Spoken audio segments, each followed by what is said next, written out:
Thank you, Zeno, for this kind introduction. I would like to speak to you about three topics this morning. It's about access to essential medicines, both to existing essential medicines and also to new, expensive essential medicines. And in between, I'll have a few slides on the quality of medicines, because that's also the topic for the sessions later today. So let's start with an example, sofosbuvir.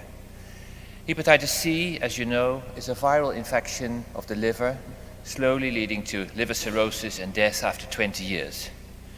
And sofosbuvir is one of these rare examples of a new essential medicine that suddenly comes. It's a life-saving medicine. It can cure 90% of cases with just 1 tablet per day for 7 weeks, so you need 84 tablets. That looks wonderful, but 84 tablets of sofosbuvir are priced at $84,000 in the United States for the one box. And where in the past lack of budget for essential medicines was a problem of low and middle income countries, that suddenly has become a problem in rich countries as well. Look at me here. In Ireland, there are 40,000 people with hepatitis C. And the negotiated special price for the Irish government was €55,000. Like in the Netherlands, by the way. Within the current annual budget of 35 million, which is not to be sniffed at, they can treat about 600 patients per year. And with that price, it means they will take 30 years to treat all the patients in the country. Brazil has negotiated also a special price, $12,000 per course a few years ago, 1 or 2 years ago, and they ordered 40,000 courses. That was $500 million. Not to be sniffed at either. And so they could treat 40,000 people. The problem is they have 2.5 million cases in the country. And Brazil cannot import the cheaper generic copies which are available, for example, from Bangladesh, because sofosbuvir is under patent in Brazil. This is the meeting of the Essential Medicines Selection Committee, the previous one, which was 2015, and they had to decide on the question, is sofosbuvir an essential drug or not for the WHO? I'll come back to that. But before we can look at that question, let's look at what is an essential drug. So here you have the concept of essential medicines, very, very well known now, so I won't go too long into that. So the concept of essential medicines means that a limited range of essential medicines leads to better health care, better management, and lower cost. It's not second-rate care, it's the best care at the best cost. And definition of essential medicines from WHO, the last version of 2002, essential medicines are those that satisfy the priority health care needs of the population. And the definition actually goes on how do you select? Well, you select on the basis of disease prevalence, so common diseases, evidence of efficacy and safety, and then comparative cost effectiveness. Within the therapeutic group, you choose the best value for money. That's the idea. And why do you do that? That's under purpose, because then if you say, if you have now qualified something as an essential medicine, then it should be available within the context of a functioning health system, at all times, in adequate amounts, in the appropriate dosage forms, with assured quality, there we come this afternoon, and at a price the individual and the community can afford. And this is important, you may not have noticed it. High cost, or low cost, is not a selection criterion. High price, I should say, not cost, price. So you select the thing if it's effective, safe, and cost effective in its group. And then affordability is not considered at that moment. But if you select it, then it has to become affordable. That's what happened with the AIDS medicines in 2002, which were then listed, still about $10,000 per patient per year. And as you know, now they have become affordable at less than $100 for the basic drugs. And the implementation, it basically means that there is a model list, but every country has to make their own list. It's a national adaptation process. Now I try to convince you with this list that essential medicines remain very important for the future and are essential.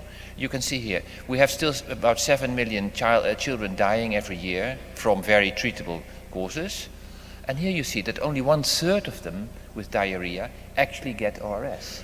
And about 1/3 of them with pneumonia actually get the penicillin or something else they need. We have hundreds of millions of pregnant women every year. 30% of them are anemic and need iron, vitamin A. And you can say, oh, that's simple, until you try to get the medicine to them. Then we have more than 200 million women that would like to use modern contraceptives and can't get them. At the moment, by the way, that's not on the slide, half the pregnancies in the world are unplanned or unwanted, or both. So there's a huge need for modern contraception, which is not available to everybody who wants it. We have 11 million people with AIDS who need treatment. We have 500,000 of new multi-drug resistant TB cases, and they need complex, expensive medicines, and many of them can't get it. And then the epidemic of the future, the non-communicable diseases. They kill 8 million people per year. Hypertension, severely undertreated and underdiagnosed. Diabetes, same thing. Cancer, 20% of the cancer patients in the world consume 95% of global cancer care. And a similar pattern for opioid analgesics, which are largely concentrated in a few countries only. So there is a huge number of what I would call existing essential medicines that people need and don't get. Let's see, where's the next one? And that's also what my mission here now. When we spoke to Richard Horton of The Lancet, and we complained that The Lancet was actually publishing so little about essential medicines, he said, is that so? And said, yes, it's so. And then he said, yes, I think I know. Why are doctors not so interested in essential medicines? And then he said, well, I guess because health professionals, they like to think about patients. They don't like to think about pills. They like people. They don't like products. And that's an interesting thing. And also with the presentation of Paul, and it was so easily said, okay, well, you just treat with oxycycline or tetracycline. Most of us, most of you, I suppose, and me when I was a mission doctor in Ghana, we spent a lot of time and effort on getting the patient there, and then you do the diagnosis, and you speak to the patient, and you convince him or her to take the treatment, and then you give the prescription, and now you're out. Now it is a technical problem in the pharmacy will just give the medicine. And most doctors don't realize there is a pyramid of problems behind that prescription. And that's exactly what I'm trying to present to you now. You cannot ignore that. When you think health systems, you have to think medicines. So we had the Lancet Commission. It spent 2 years. The report was issued about half a year ago, online about a year ago. Here it is. We had 21 commissioners. Basically, I think we can be proud. We had some of the best brains in essential medicines worked together for 3 years. And it was a long report. And I'll give you some of the highlights of that report. And it started by a historical overview about essential drugs. I won't go too long in it, but we can say there were 3 areas. You had the first area, which was the 1970s and the 1990s, the first list of model essential drugs, the Alma Ata conference, primary health care, health for all, essential medicines, and then many countries started with national medicine policies and essential medicines lists. And then you had the second era, when we had the Global Fund. It became more complex, more players. Medicines became part of health systems and the big donation programs. That's the second era. And then here you can see some of this historic thing. On the left-hand side, you see, I like this graph. You see every dot is a country making a first essential drugs list. Here you see the years. So it's up to 10 to 20. And this is the GDP on a logarithmic scale, the gross national product at the time they made their first essential drugs list.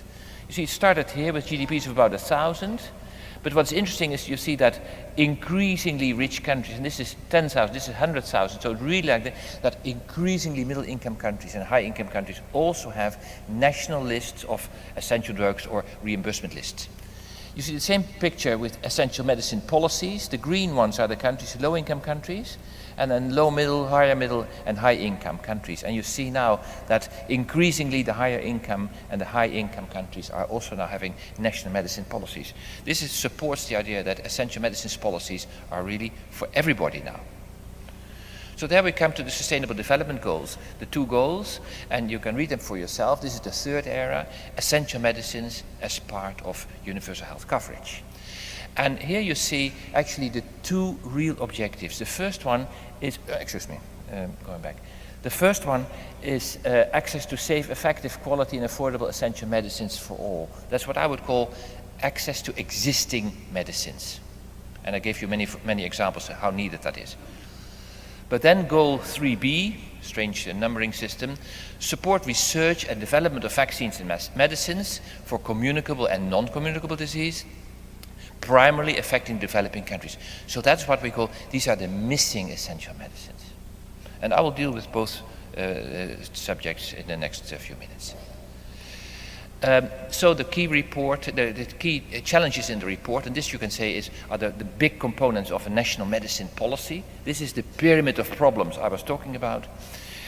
Is paying for a basket of essential medicines, so from universal health coverage, a basket of essential medicines, basic supply of basic medicines. Then anything on medicine prices, making medicines affordable. Then assuring the quality and safety. Then quality use, rational prescribing, which is the last thing that everybody forgets in the end. And I have to say, yesterday we had a presentation about the last mile, and I think UNICEF can also get very, and rightly so, let me say, sentimental about we bring the medicines to the last mile, the last village. And then we say, oh, that's not the problem. The real problem is the last meter. Is between the doctor and the patient, where half the diagnoses are wrong and half the patients never take the medicines as they're being prescribed. So you waste at least half your, if not more, of your efforts in the last meter. So that's another chapter. Then chapter 5, I'll come back to that also, that's on the developing and the research of new medicines, missing essential medicines, and then an independent monitoring system, which is the accountability, which is the issue of the future. And for all of these, we were asked to give the best evidence of the last 30 years, basically the whole time of the essential medicines concept, give practical recommendations for the future, and suggest indicators for country accountability. I won't present all of that, but rest assured. I've chosen a few things which I personally like and which I think are interesting for you to support my case that you have to be aware of essential medicines issue. Now, let me go, I take the first chapter, which is the basket of essential medicines. For the first time ever, the Commission made now an estimate of the global cost of a basic package of essential medicines for 200 essential medicines for all people in low and middle income countries. That had never been done before. And that is really interesting. It was never done. It can help countries. It can be used for advocacy purposes. It can compare with earlier estimates. There's all sorts of reasons to do that. And here you see the outcome. I won't go into. You can find the methods in the report.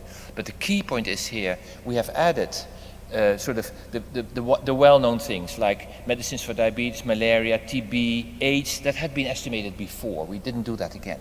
But then, of course, we added the other estimates, and the outcome is really surprising. It basically means that for between $13 and $25 per head, a country can basically supply 200 essential medicines to all its population. That's really interesting. It fits also with I think, earlier World Bank estimates that you can run primary healthcare for about $60 per person. And it fits with observations we have made that in most low and middle income countries, about 1/4 of the health budget is spent on essential medicines. On medicines, not always essential. So remember the $13. For $13, you can basically have 200 medicines for everybody.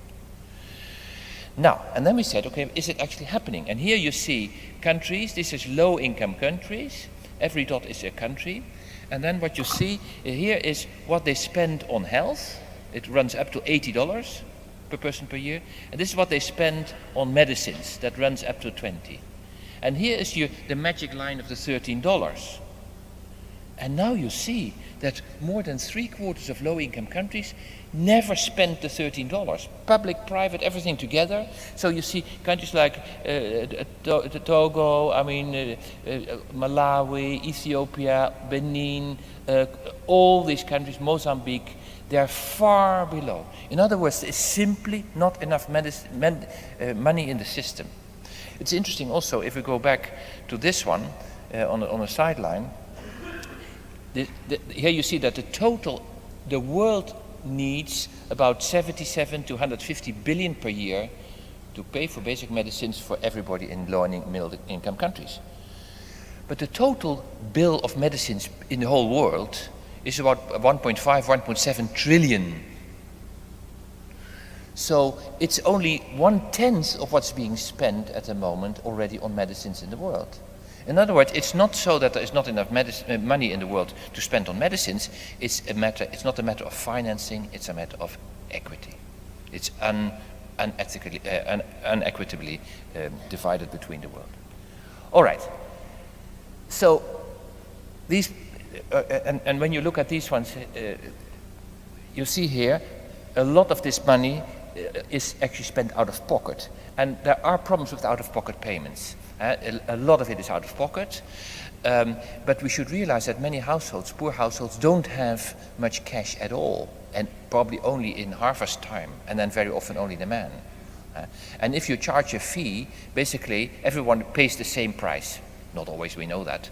But basically it means there is not a risk sharing and what we call the triple equity shifts, where in a health insurance system, the healthy pay for subsidize the poor, the healthy subsidize the sick, the rich subsidize the poor, and the young subsidize the old.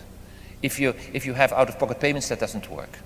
And because of out-of-pocket payment, at least 100 million people every year are pushed into poverty because they have to sell their economic assets, like their cow, their cattle, their land. And it is well known that, as I said, more than 100 million people end up in permanent poverty because they sold their economic means of income. So with out-of-pocket payments, universal health coverage is impossible. I wish I had AIDS.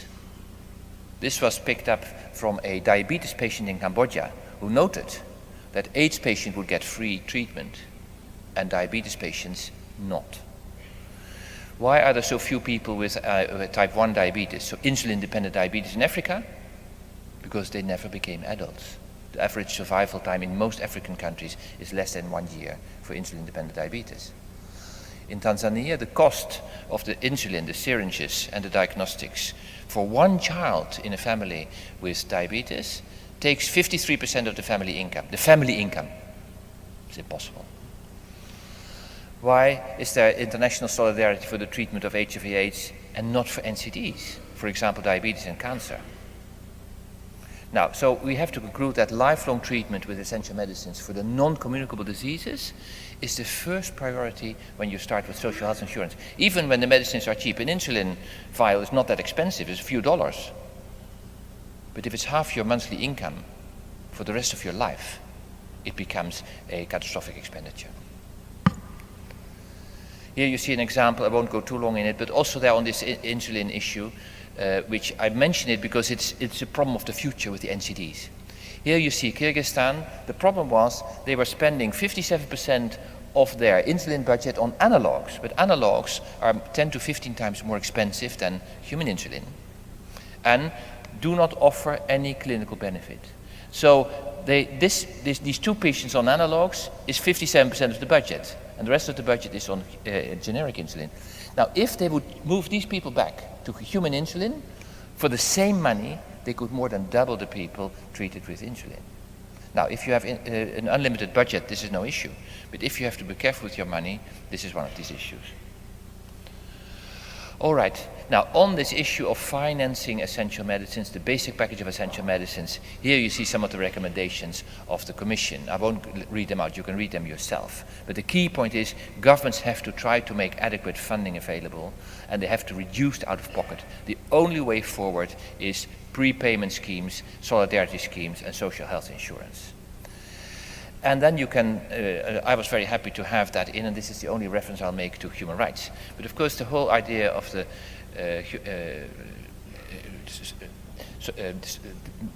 new development goals is based on human rights.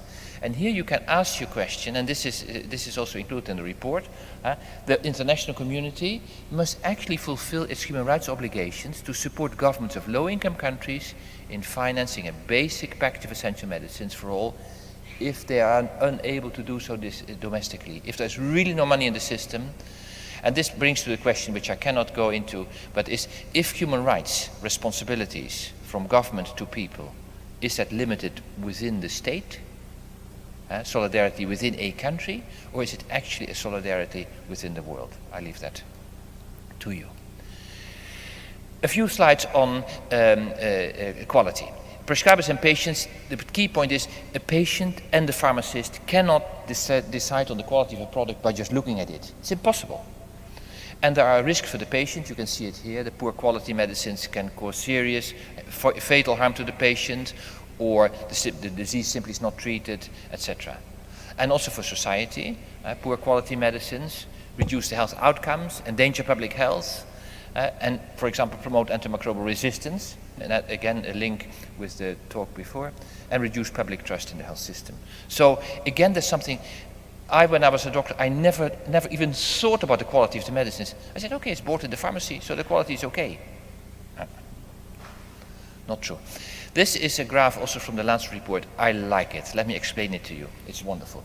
Every dot is the quality of a sample of misoprostol taken from 15 countries. So it's hundreds of samples. And the interesting thing is now, here you see the time since production, and here you see 100% content, and basically this is the pharmacopoeial limit, so between 90 and 110%. This is where you want the medicine to be. And you see a huge percentage, probably unstable, losing its active ingredient over time. Then you see a few which are here, which never had any active ingredient at all in the first place, and also not even a chemical degradant of it. So these were probably counterfeits which had never, or falsified medicines which had never any content at all. And then you see the black ones are the products which were pre-qualified by WHO. And now you see suddenly that it is really, if you want to have a good misoprostol, don't go to the private market, don't buy just any product. For God's sake, buy a pre-qualified product, because there is a lot of bad products out there.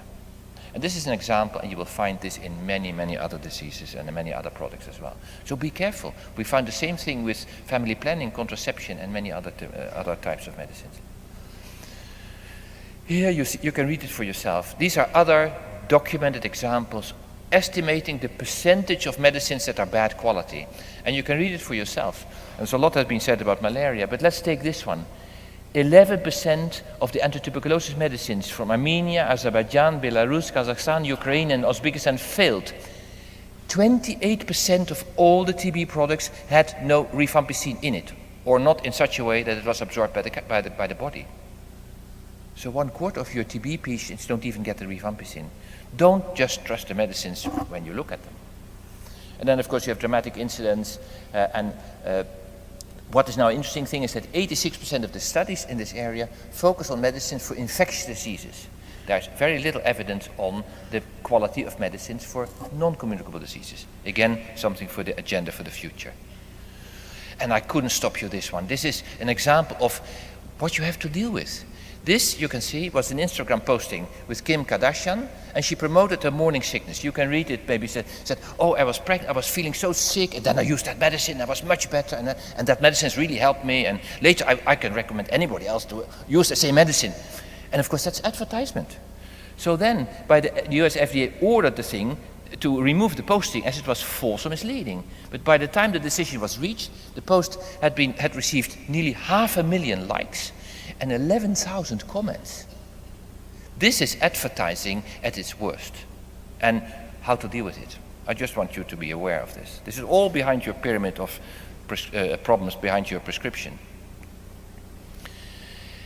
So you can read for yourself here what the Commission is recommending in the area of quality. And the key, I'm not going to read all of it, but the key message is the following. Regulatory agencies in low and middle income countries, they should focus on things that add value. Don't reassess another product that has been reassessed by the FDA. Don't repeat something that has been pre-qualified by WHO. But focus on enforcement. Make it be transparent. Which products are registered, which are not. And also use the public with telephones, with barcodes. You can now really engage the public in finding and reporting bad quality medicines, for example. Anyway, so if you want the details, you have to read it yourself. Now I come to the third and last section, which is about access to new essential medicines and support the research, the missing essential medicines. And here you can see some of the problems we have with the current R&D. First of all, I'll show you a graph in a minute, that most R&D that we get now produces medicines that we don't really need. That's a problem.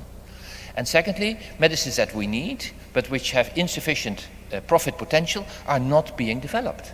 So, for example, antibiotics, which is a bad business model anyway, neglected diseases, Ebola, pediatric formulations, that sort of thing, are not developed because they are not interesting, because the people who need them are basically too poor. But even it goes further. Some medicines that were there are being abandoned because they cannot. You can use your production capacity to produce more profitable medicines, so you stop producing the one that is basically cheap medicine. So benzylpenicillin, long-acting benzylpenicillin, is only 1 or 2 manufacturers left. Anti-snake venom, basically not being produced by anybody any longer. So there are essential medicines which drop off the table. And then once in a while a new medicine comes, like the Sofosbuvir, and it is very highly priced. That's the problem. Now here you see, this is the well-known review by La Revue Prescrire, which always discusses and qualifies every new medicine registered in Europe. And this was 1,400 new medicines registered in Europe between 2000 and 2014, and they qualify them. Are they useful or not? Okay, bravo, really good, not 1. Then a real advantage, 2%. Some advantage, 7%. Possibly helpful, 20%. And then nothing new, 51, not acceptable, 14. Okay, and here we judge. So you can see this is possibly helpful, and more than half basically no use at all, and some of them shouldn't have been there in the first place. So the research system as it works now is not really very efficient. It spends a lot of money and we don't really get what we need. And one of the issues, of course, is the patent. The patent is there to encourage the investors to make an investment in time and money, and by providing exclusive rights, so you can sell at a high price, in exchange for early public disclosure of the intervention. And it's a social policy tool meant to create benefits for society. It is not a legal tool to protect the industry. And it comes at a cost. And apart from patents, we have many other current mechanisms which basically protect medicines and protect the monopoly position. The patents now, minimum 20 years as part of the World Trade Organization. You have patent extensions for certain reasons. You can have orphan medicine, market exclusivity. If you really produce an orphan drug, you get more market exclusivity.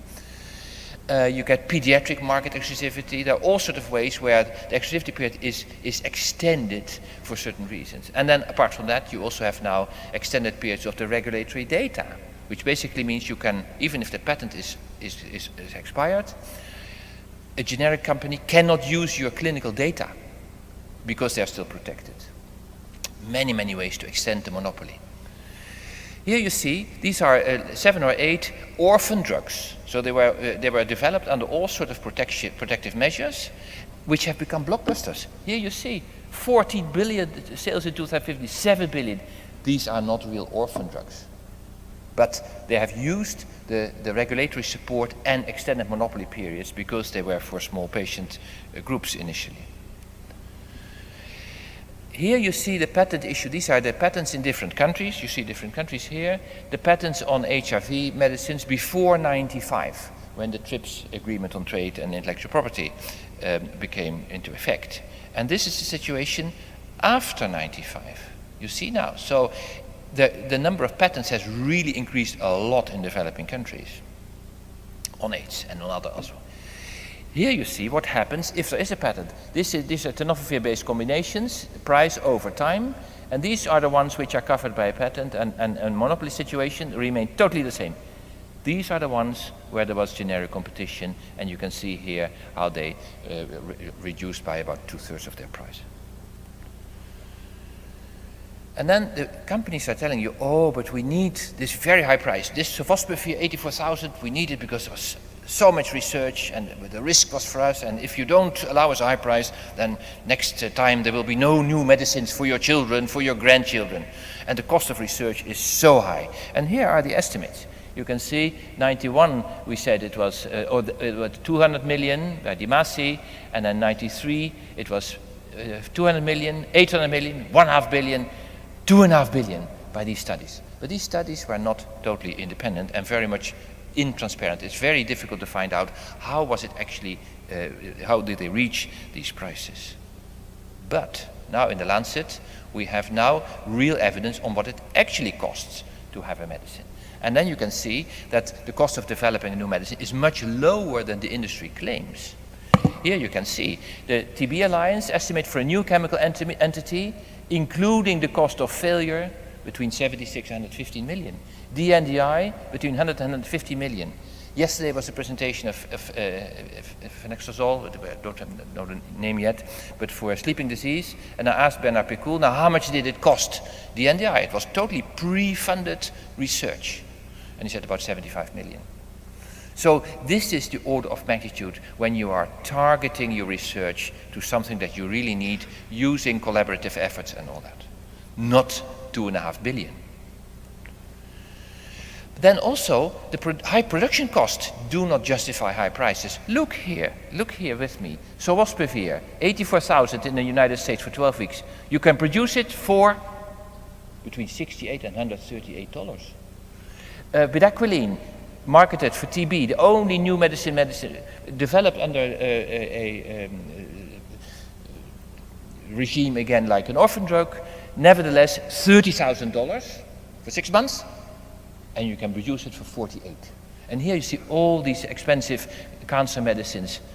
You see, so these high prices, 11 out of the 12 cancer medicines approved by the FDA, 11 out of the last 12 cancer medicines by the FDA are more than $100,000 per treatment. This is a real problem. So you see now that high medicine prices really become a global issue. Here you see now in Western countries, Germany, Italy and other countries, you see people protesting, doctors protesting, and here you see also even now buyers clubs. And I have understood now that Sofosbuvir, you are not insured, and you have to pay $84,000 in the pharmacy. What the heck do you do? You go bankrupt or you die, or both. But now you have buyers clubs, where you say, okay, hold on, we have groups of patients in countries like Italy or in America. They have a link with patient groups, say in India or Bangladesh, and there the medicine is being bought and sent back. They are buyers clubs, and it becomes like a personal importation, which of course you can say the system was never intended like that, but Italy has now officially said we can allow that because it's the only way to get these expensive medicines. The Lancet Commission really makes a strong point for delinking and said, listen, we should delink the cost of research from sale price. It should not be so that you can only recoup the research cost, you finance research by high prices at sales. It's better to upfront pay for the research, share the risk, get a medicine, and then basically it becomes a generic and you can have licenses and other ways of reducing the cost. So this is what you call delinking, and I'm just mentioning it here because that is really the topic of the future. It has been discussed already for many years, increasingly at the World Health Assembly. Another meeting I think next year will take place on it. People are slowly thinking about how to do that. It would not apply to all medicines, but it would apply to a list of medicines, what I would call missing essential drugs. Jointly you decide how many medicines, which medicines do you actually need, and then you say, okay, now we're going to jointly invest. And later we will earn it back because there won't be these fantastic prices being charged to us afterwards. So, but now we have the high prices at this particular moment. Sofosbuvir is one example. There are many other cancer medicines. So what do? The patients are granted by the governments. But if these patients obstruct now life-saving treatment, the government should act. And patient law in most countries allows for compulsory license, which is a concept where basically the government can decide that the patent holder is abusing the right of patent, is abusing it, for example, by charging too high a price or not marketing at all. And then the government can say, I take the patent and give it to another company to produce the medicine for me, government use. Or you can even say, we suppress the patent because we can import the medicine from another country. Yeah? So it's basically you enforce some sort of generic competition. And of course you pay a royalty to the patent holder, that's true. So now we go back to the meeting in Geneva 2 years ago. Was it decided to make an essential medicine? And the answer is yes. The WHO took a very bold decision and approved about 20 medicines as essential medicines, including sofosbuvir and 4 others, so antiviral medicines, basically saying let them compete and see which one in the end turns out to be the best one. And also about 12 cancer drugs, many of them very expensive cancer drugs. So WHO really lived up to its own definition, which said, okay, it's expensive when we make them essential, and now they should become affordable, because we need them. And how do we do that? Now, here's a lesson from Thailand. Thailand was in the same situation, and they issued compulsory licenses. Here you see the savings. So they had some of these cancer medicines, which the originator price was this, and after government use of the patent, so after compulsory license, this was the price. And this is in millions, what they saved, $1 million. So of a bill of $450 million, they basically, in the end, paid only 90, so they saved 350. They saved about 75% or 80% of the bill by these compulsory licenses. In the UK, this was common practice in the 1960s. That's what many people have forgotten. In the 1960s and 70s, the medicines for the National Health Service were bought through international tendering. And then the Ministry of Health, at that time in the UK, required the supplier to disregard patents and offer at the lowest price, irrespective of patent status. And the patent holder got some remuneration, but could not stop the generic supply. So it was done in the past. Why not now? So I'm coming to the end of my presentation. Is it a market failure or is it a public policy failure? And let's start from the bottom. And in the Lancet we say, there is no market failure. The market is perfect. The market is right. It's not a market failure. It's a policy failure to rely on the free market to achieve universal health coverage. That's what we say in the Lancet. But earlier, already John Sulston had said, we have to recognize that the free market, as good a servant as it is a bad master. We cannot take important global decisions on the basis of the free market alone. So on this one, the committee is recommending this, and again, you can read it for yourself. But the key point is the international community has to make a list of missing essential drugs. And then, through some sort of international agreement, a treaty or a framework, whatever, then say, okay, now we're going to invest in these drugs, or countries can sign in on the investment on the development of these drugs. And then later, we can also make increasing use of the patent pool, so that we pool the patents, so that people get their remuneration, but that opens up the world more for generic competition for these new essential medicines. Yeah? And then at the same time there is a call to the pharmaceutical industry that when, that they have certain, I can't go into detail, but also human rights obligations and patent and moral and ethical obligations to serve a public health purpose. And that also means that at least part of their R&D agenda should focus on things which are maybe not directly blockbusters, but which are needed for people as a whole. So in conclusion, access to existing essential medicines, free market forces will never achieve universal access.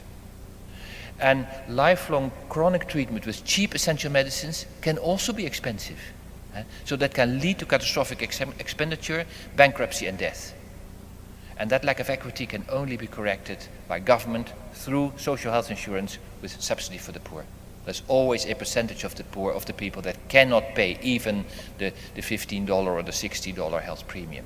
You will have to subsidize at least 40% of your population, usually. Then on the quality, we'll come back to it later this morning in another session. Globalization and the lack of regulatory control in low and middle income countries leads to many substandard medicines on the market. And some of them are falsified. Not so many, but some of them are intentionally falsified. But most of them are just badly manufactured. And then regulatory agencies, they really need to focus on enforcement and on adding value, doing something that makes sense. And when it comes to access to new, expensive essential medicines, that has to become a global issue. And it has led already to rationing of effective treatment in rich countries. That is something that now suddenly has woken up many clinicians. The cost of R&D is very much overestimated by pharma and cannot really justify high prices. High production costs cannot justify high prices either. And in the future, the R&D should not be paid through high medicine prices. It should not be done, so that should be delinked. It should be funded upfront from an agreed list of missing essential medicines, for example, as is being done by DNDi and the Medicines for Malaria Venture. We have the proof of concept, has worked for 10 or 15 years. TDR, Tropical Disease Research, was the earlier one even. It works, but we should apply it to more medicines that we need. And then on the pricing, I can't go into it, but all the countries, including high-income countries, should use all available means. That includes many, many things, but also compulsory licenses to ensure quality, equitable access to expensive essential medicines. That's it. Here you have the Lancet report. You can download the thing, plus all the commentaries, and I can really recommend it to you as a reference. Thank you very much indeed.